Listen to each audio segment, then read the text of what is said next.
Pourquoi pesez-vous de l'argent pour ce qui n'est pas du pain? Pourquoi vous rassasiez-vous? Pourquoi vous fatiguez-vous de ce qui ne rassasie pas? Écoutez-moi donc et mangez ce qui est bon, et vous vous délecterez de mes succulents. Tendez l'oreille et venez à moi, écoutez et vous vivrez. Je conclurai pour vous une alliance perpétuelle, celle de la fidélité envers David, qui est sûre. J'ai fait de lui un témoin pour les peuples, un chef qui commande au peuple. Tu appelleras une nation que tu ne connais pas, et une nation que tu ne connais pas accourra vers toi à cause du Seigneur ton Dieu, du Saint d'Israël, qui te donne la splendeur. Cherchez le Seigneur pendant qu'il se laisse trouver. Invoquez-le pendant qu'il est proche. C'est avec ces paroles du prophète Ésaïe que je vous annonce que la grâce et la paix vous sont données de la part de Dieu notre Père et de Jésus-Christ, notre frère et notre Sauveur. Bienvenue à vous en ce temple ce matin, bienvenue à vous qui peut-être nous regardez en direct, mais de toute façon, ce n'est pas moi qui vous accueille, c'est le Seigneur qui vous a invité et nous sommes là pour nous accueillir les uns les autres en son nom. C'est pourquoi je vous demande de vous lever pour acclamer son nom par notre chant.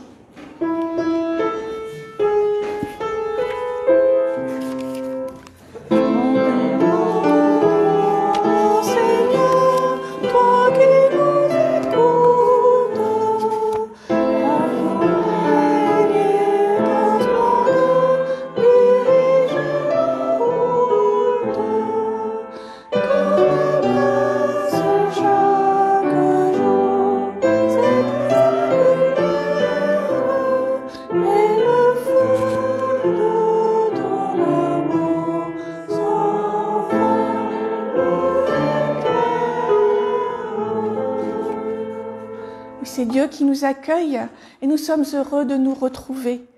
Alors, je vous invite à la prière de louange. Père, nous te louons.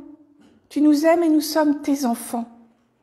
Tu chemines avec les humains depuis longtemps et tu ne te lasses pas de nous aimer. Nous te louons pour Jésus-Christ.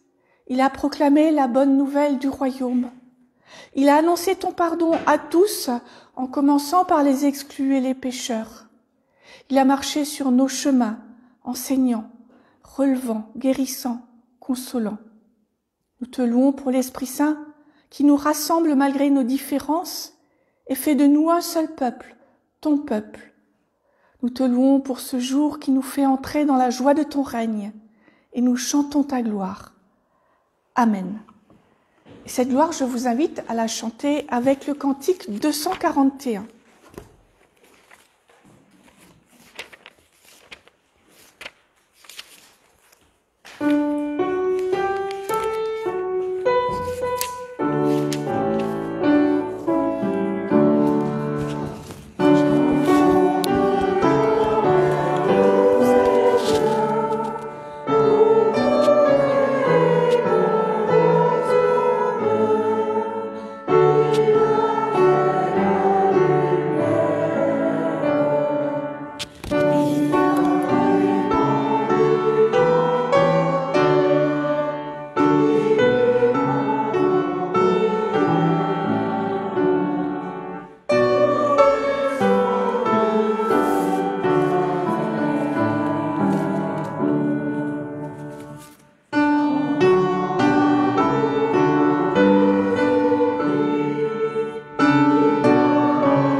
Oui, nous sommes heureux de louer le Seigneur, heureux qu'il nous accueille, heureux qu'il nous donne des frères et sœurs à aimer et à soutenir.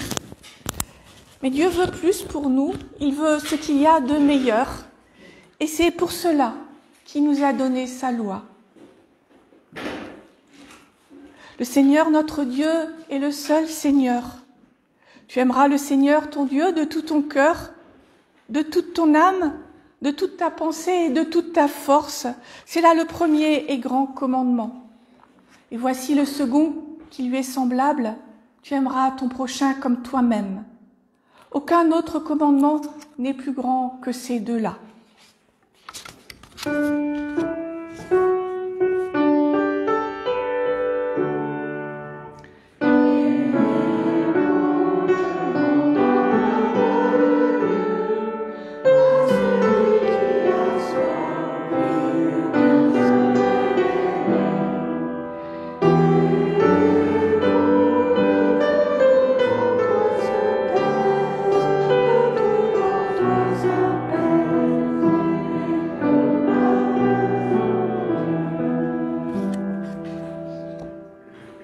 Nous connaissons ce commandement, je ne sais pas s'il est gravé dans nos cœurs, mais en tout cas, il est gravé dans nos mémoires depuis le premier jour de notre école biblique jusqu'au jour de notre mort. Il nous accompagne et pourtant, nous arrivons si peu à le vivre. Prions. Père, nous avons entendu ta loi, chemin de liberté. Tu veux l'inscrire dans nos cœurs. Pourtant, nous n'arrivons pas à vivre pleinement, en toute confiance, de cette vie que tu nous offres. Tu veux ouvrir nos yeux, mais nous refusons de voir ton amour. Nous tenons à nos façons de voir, et cela nous empêche de te reconnaître. Nous voulons nous construire nous-mêmes, réussir par nos propres moyens, et nous oublions que tu nous as déjà tout donné. Nous écoutons le monde et nous oublions ta parole de vie. Nous devrions parler de toi et nous ne savons pas le faire. Nous voulons nous servir de toi et nous oublions de t'aimer. Tu nous as donné des frères et sœurs et nous n'arrivons pas à les aimer comme des frères et des sœurs. Donne-nous, Seigneur, un cœur nouveau. Mets en nous, Seigneur, un esprit nouveau. Amen.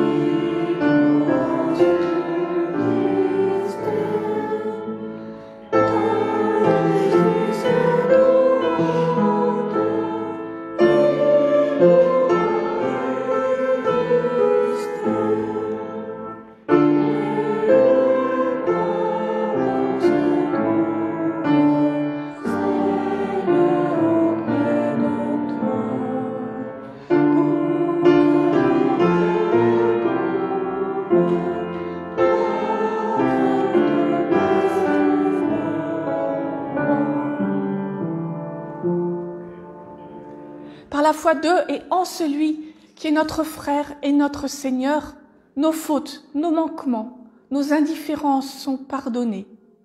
En effet, Dieu a tant aimé le monde, ce monde, qu'il y a envoyé son Fils unique afin que par lui nous ayons la vie. Que Dieu nous mette au cœur l'assurance de son pardon et qu'il nous donne de marcher ensemble vers son royaume. Je vous invite à vous lever pour chanter notre reconnaissance.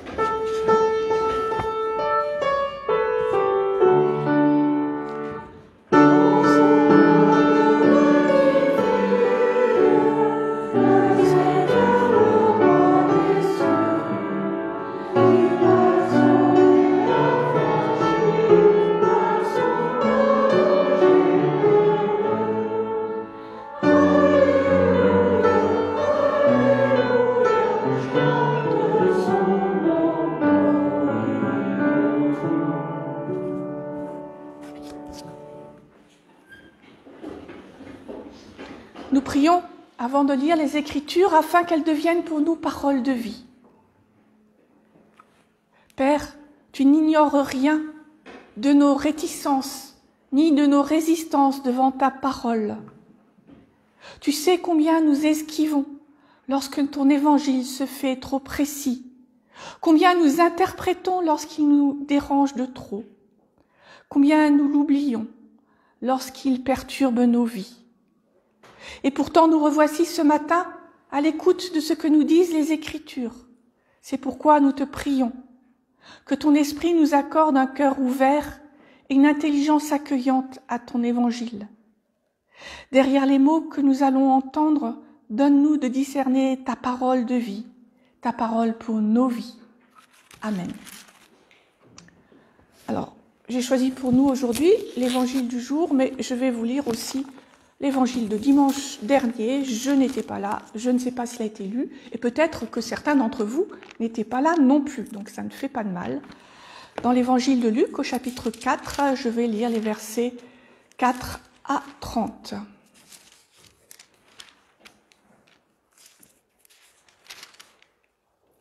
Il vint à Nazareth, où il avait été élevé, et il se rendit à la synagogue selon sa coutume, le jour du sabbat. Il se leva pour faire la lecture, et on lui remit le livre du prophète Ésaïe. Il déroula le livre et trouva le passage où il était écrit « L'Esprit du Seigneur est sur moi, parce qu'il m'a conféré l'onction, pour annoncer la bonne nouvelle aux pauvres. Il m'a envoyé pour proclamer aux captifs la délivrance et aux aveugles le retour à la vue, pour renvoyer libres les opprimés, pour proclamer une année d'accueil de la part du Seigneur. » Puis, il roula le livre, le rendit au servant et s'assit. Les yeux de tous dans la synagogue étaient fixés sur lui. Alors, il se mit à leur dire « Aujourd'hui, cette écriture que vous venez d'entendre est accomplie. » Tous lui rendaient témoignage, étonnés des paroles de grâce qui sortaient de sa bouche. Il disait « N'est-ce pas le fils de Joseph ?» Il leur dit « Certainement, vous me citerez ce prophète, mais médecin, guéris-toi toi-même. Tout ce qui s'est produit à Capharnaüm, selon ce que nous avons appris, fais-le aussi ici, dans ton pays. » Il leur dit aussi « Amen, je vous le dis, aucun prophète n'est bien accueilli dans son pays. En vérité, je vous le dis, il y avait beaucoup de veuves en Israël au jour d'Élie, lorsque le ciel fut fermé 3 ans et 6 mois, et qu'il y eut une grande famine sur tout le pays. Et cependant, Élie ne fut envoyé vers aucune d'elles, mais vers une veuve de Sarepta, dans le pays de Sidon. Il y avait aussi beaucoup de lépreux en Israël au temps du prophète Élisée, et cependant aucun d'eux ne fut purifié, mais Naaman, le Syrien. Lorsqu'ils entendirent cela, tous, dans la synagogue, furent remplis de fureur. Ils se levèrent, le chassèrent hors de la ville et le menèrent jusqu'à un escarpement de la montagne sur laquelle leur ville était construite, afin de le précipiter en bas. Mais lui passa au milieu d'eux et s'en alla. Seigneur, ta parole est vérité. Sanctifie-nous par ta vérité. Amen. Je vous invite à présent à chanter le cantique 408, les 3 premières strophes. 408, les 3 premières strophes.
Frères et sœurs,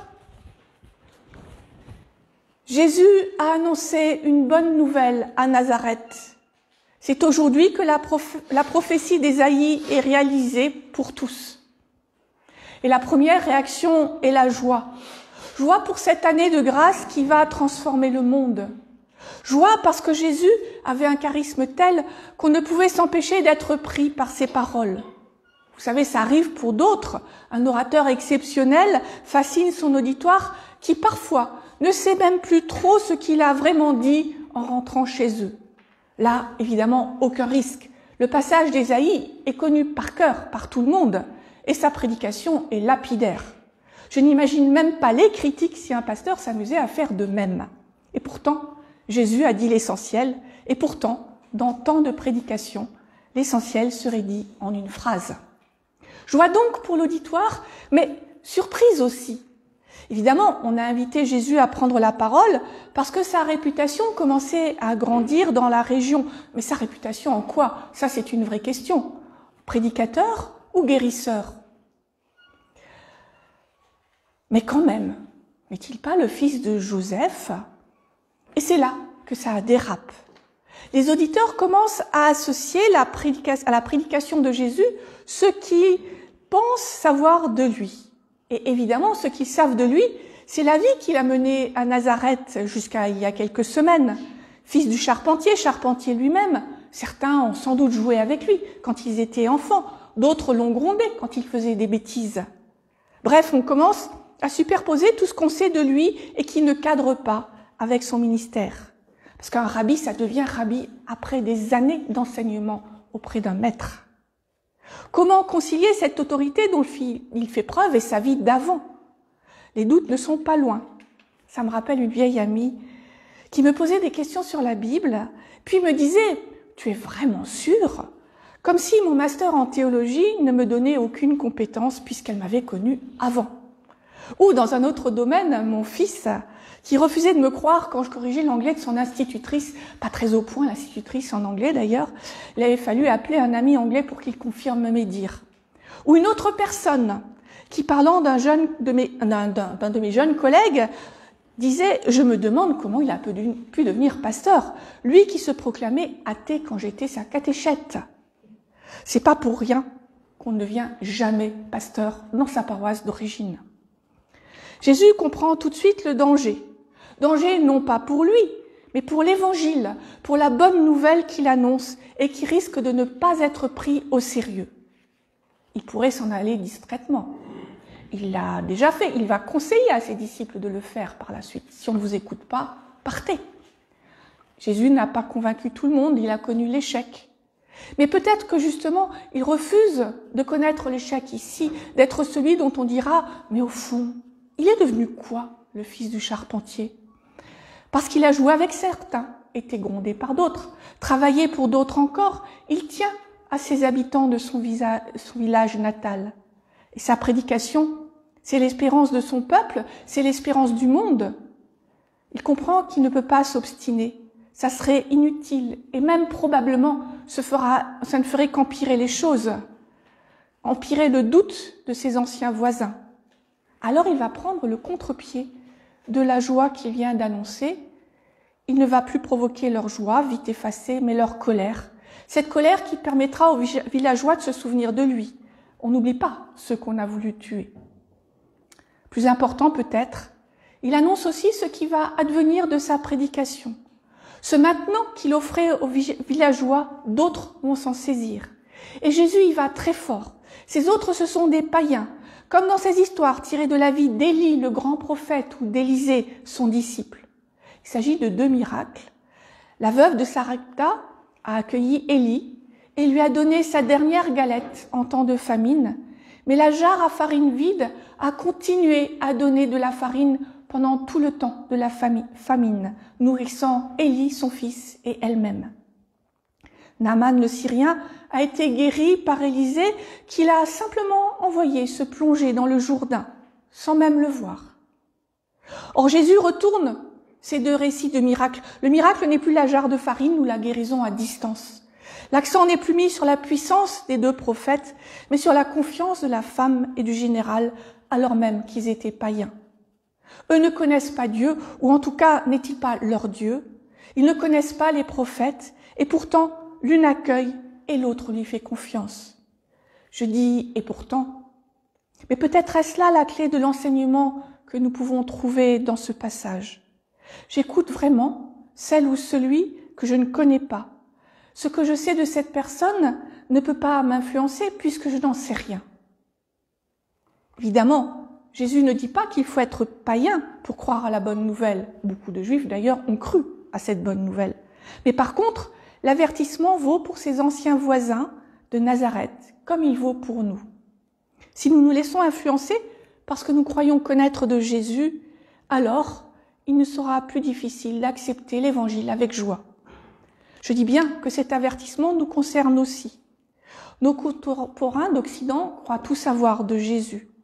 Alors aujourd'hui, presque plus personne, à part quelques soi-disant philosophes, ne prétend que Jésus, l'homme, n'a pas existé. Mais combien refusent de croire à la résurrection, pensent que les évangiles sont des fables pour les faibles et les ignorants, ou tout simplement ne sont pas intéressés par ces histoires qui leur semblent lointaines et dépassées, déconnectées de leur vie. Et si beaucoup croient à une forme de transcendance, le christianisme ne les intéresse pas. C'est fascinant combien notre culture s'est transformée en quelques dizaines d'années. Aujourd'hui, le Christ n'est plus le chemin, il est une offre de spiritualité parmi d'autres. On l'a métaphoriquement rangé dans un catalogue de spiritualité. Voyez donc aussi comme le sens de la mission de l'Église a changé. On doit maintenant convaincre que l'Évangile est la meilleure offre sur le marché. Et ça, c'est pas simple, croyez-moi. Et nous, qui sommes dans l'Église, ne courons-nous pas, nous aussi, le risque de penser connaître Jésus, connaître la Bible, savoir ce que Dieu veut avant même d'entendre sa parole? C'est aujourd'hui, prononcé il y a presque 2000 ans dans la synagogue de Nazareth et qui résonne encore maintenant. Est-ce un vrai sujet de joie pour nous? Transforme-t-il nos vies comme il a transformé celles de tant d'hommes et de femmes dans les premiers temps du christianisme? Est-ce pour nous une révolution dans notre conception du monde, de nous-mêmes, des autres, de Dieu, comme cela peut l'être chez des personnes d'autres cultures qui, aujourd'hui, donnent leur vie au Christ et parfois la perdent à cause de lui et de l'Évangile? La question est d'importance, n'est-ce pas? Et force de constater que nous nous sommes un peu endormis. Nous ne voulons pas d'un Évangile choquant, bouleversant, qui remet en cause les fondements de nos vies. Nous désirons un Évangile qui nous fait du bien, qui nous console. Un Christ qui nous soutient dans nos épreuves, qui nous accompagne. Un Dieu qui nous permet de vivre une communion avec des frères et sœurs qu'entre parenthèses, nous n'aimons pas toujours, et qui ne nous juge pas. Mais au fond du fond, nous ne voulons pas d'un Évangile qui nous dérange. Nous n'avons pas envie que Christ nous dise, nous n'avons pas envie de l'entendre quand il nous le dit. Regardez en Afghanistan, regardez en Inde, regardez en Arabie Saoudite, ces femmes et ces hommes qui sont emprisonnés, persécutés, parfois exécutés parce qu'ils sont chrétiens, ne sont-ils pas, eux, portés par l'Esprit Saint, alors même que cela retourne leur vie entière? Ne serait-il pas plus simple pour eux de se conformer à leur monde, quitte à prier Dieu en secret? Bien entendu, notre culture a intégré bien des aspects de la prédication de Jésus, au point que beaucoup ne savent plus que notre civilisation est fondée sur cet enseignement, même si cette civilisation vivante a, au cours des siècles, intégré des apports d'autres cultures, c'est bien normal. Après tout, pour ne citer que quelques domaines, Jésus n'était ni mathématicien, ni physicien, ni médecin au sens moderne du terme, il n'était pas non plus cuisinier. Mais le chemin est long, très long, et nous ne sommes pas encore arrivés. Beaucoup de principes découlant de l'Évangile restent des principes. Jésus était prophète. Bien entendu, il était plus que cela, mais nous avons tendance à oublier qu'il était prophète. À Nazareth, le discours de Jésus est celui d'un prophète. Certes, il se désigne implicitement comme le lieu de l'année de grâce du Seigneur, mais le cadre est le cadre du prophétisme. Et si dans la Bible, les prophètes annoncent parfois l'amour et le pardon de Dieu, ils avertissent encore et encore pour que le peuple puisse recevoir ce pardon et cet amour. Jésus avertit, il nous avertit. Ne croyons pas savoir qui il est avant d'avoir médité sa parole. Jésus n'est pas uniquement celui qui guérit, qui relève, qui soutient. Il est aussi celui qui désigne nos manquements, nos insuffisances. Et nous n'avons pas envie de les entendre, de les voir en face. Aussi, nous voulons des prédications, des commentaires bien lisses qui fassent du bien. Il ne s'agit évidemment pas que l'Église fasse de la morale au sens traditionnel du terme. Elle l'a fait dans le passé, souvent pour de mauvaises raisons, en pensant elle aussi savoir qui était Jésus, et bien souvent à tort. Mais en même temps, l'Évangile n'a pas changé, la parole que Jésus nous adresse est toujours vivante, et parfois, cette parole nous dérange. Elle peut décaper l'image confortable que nous avons de Dieu ou de Jésus. Elle peut aussi nous désigner un chemin sur lequel nous n'avons pas envie de marcher. Accueil des exilés, changement de vie pour freiner le dérèglement climatique, voire même tout simplement plus de bienveillance les uns envers les autres. La mission de l'Église et de chacun de ses membres n'est-elle pas aussi d'avertir sur ces questions qui nous éloignent de Dieu, de son royaume et les uns des autres? Mais aussi, parfois, sans que nous nous en rendions compte, nous n'entendons pas parce que notre vision de ce qu'est l'Évangile est trop fermée. Ce n'est même plus que la parole de Dieu nous dérange, nous devenons incapables de l'entendre, de la recevoir, de la méditer.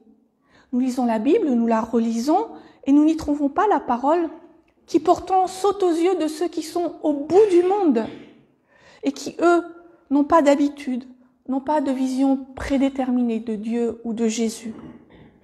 La preuve se trouve dans le texte même que nous avons lu ce matin, même si c'était le texte de la semaine passée. Aujourd'hui, cette écriture que vous venez d'entendre est accomplie. Moi, je ne vois pas très souvent au culte des visages remplis de joie. Je n'entends pas des cris de joie et d'allégresse et je ne sens pas très souvent combien nous sommes remplis de reconnaissance. Je mets bien nous dans l'histoire. Notre joie est faible, notre reconnaissance est convenue et si souvent bien moins puissante que la moindre des épreuves que nous traversons. Alors peut-être faudrait-il arrêter de lire avec nos yeux, mais commencer à lire avec notre cœur. Peut-être aussi faudrait-il lire plus souvent à plusieurs, et plus souvent en se rappelant tous ensemble de ce que nous avons déjà reçu. Alors peut-être cette parole véritablement sera vraie pour nous aujourd'hui. Aujourd'hui, cette écriture que vous venez d'entendre est accomplie. Amen.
à chanter le cantique 311, les strophes 1, 3 et 4. On va éviter quand même la crèche, c'est plus la saison.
Je vous invite à confesser notre foi.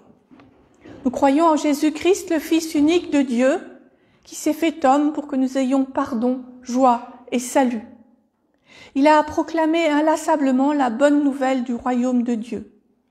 Nous croyons qu'il est mort et ressuscité pour nous donner la victoire sur la mort et l'assurance de notre résurrection. Nous croyons qu'il viendra dans la puissance et la gloire comme il est venu dans la faiblesse et l'humilité. Par lui, nous croyons en Dieu, notre Père, qui nous prend pour ses enfants et nous aime comme il aime Jésus-Christ. Nous croyons en l'Esprit Saint, qui agit en notre esprit et nous atteste que nous sommes enfants de Dieu, qui guide l'Église par sa parole et nous révèle la gloire du Christ. Nous croyons l'Église universelle, visible et invisible, pécheresse et pardonnée. Nous croyons que nous sommes tous liés au Christ. Nous croyons que le royaume de Dieu est notre commune espérance. Amen.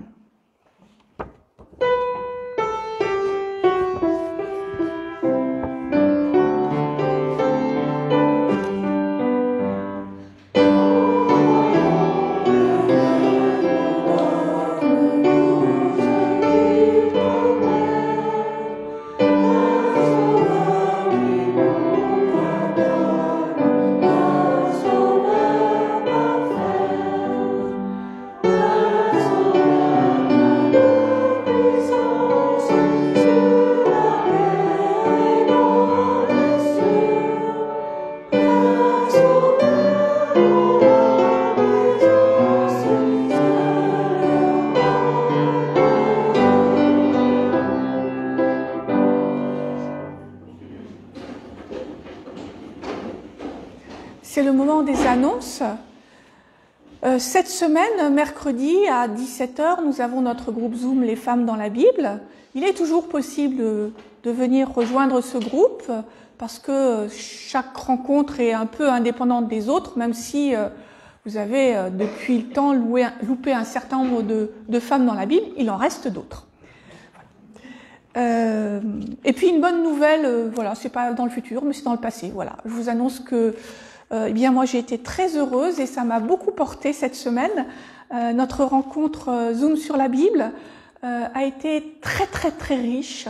Enfin celles plutôt qui s'étaient connectés ici peuvent en témoigner aussi.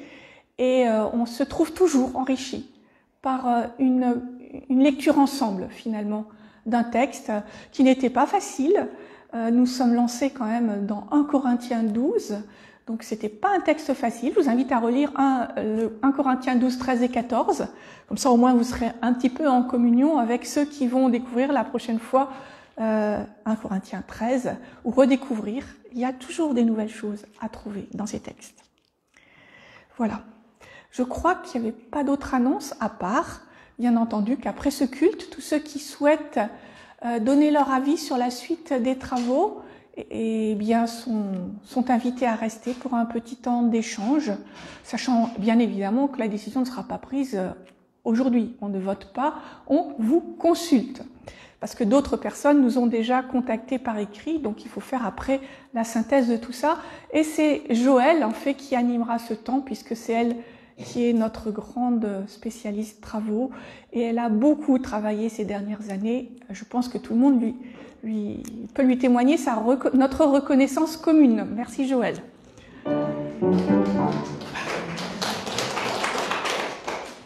C'est à présent le moment de l'offrande. Ce moment où nous pouvons donner avec joie et reconnaissance.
Père, bénis cette offrande qui est le signe de notre engagement à ton service.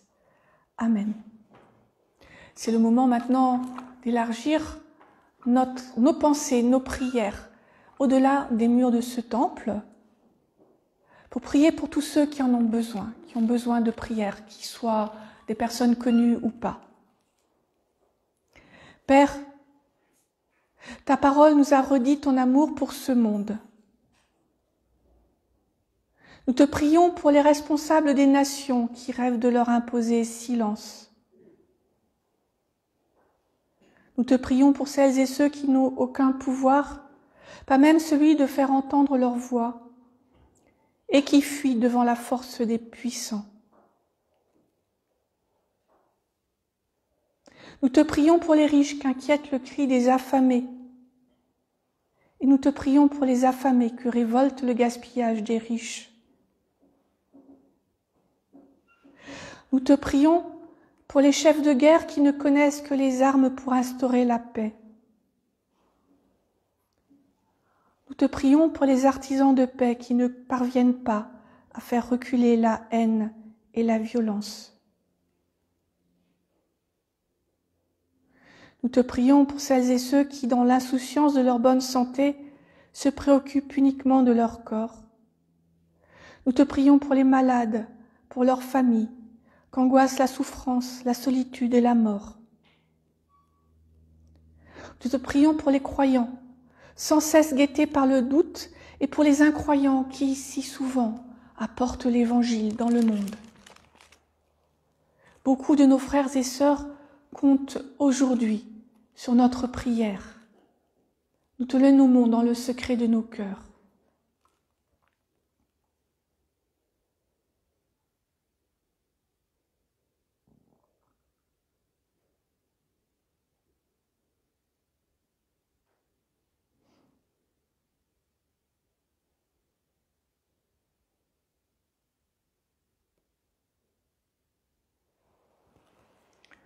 Nous nous reconnaissons en chacun d'eux.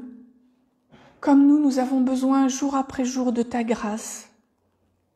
Avec eux, nous nous remettons entre tes mains et nous nous confions à ton amour manifesté en Jésus-Christ, qui nous a appris à te dire « Notre Père qui es aux cieux, que ton nom soit sanctifié, que ton règne vienne, que ta volonté soit faite sur la terre comme au ciel. Donne-nous aujourd'hui notre pain de ce jour. Pardonne-nous nos offenses, comme nous pardonnons aussi à ceux qui nous ont offensés. Et ne nous laisse pas entrer en tentation, mais délivre-nous du mal, car c'est à toi qu'appartiennent le règne, la puissance et la gloire, pour les siècles des siècles. Amen. Je vous invite à vous lever.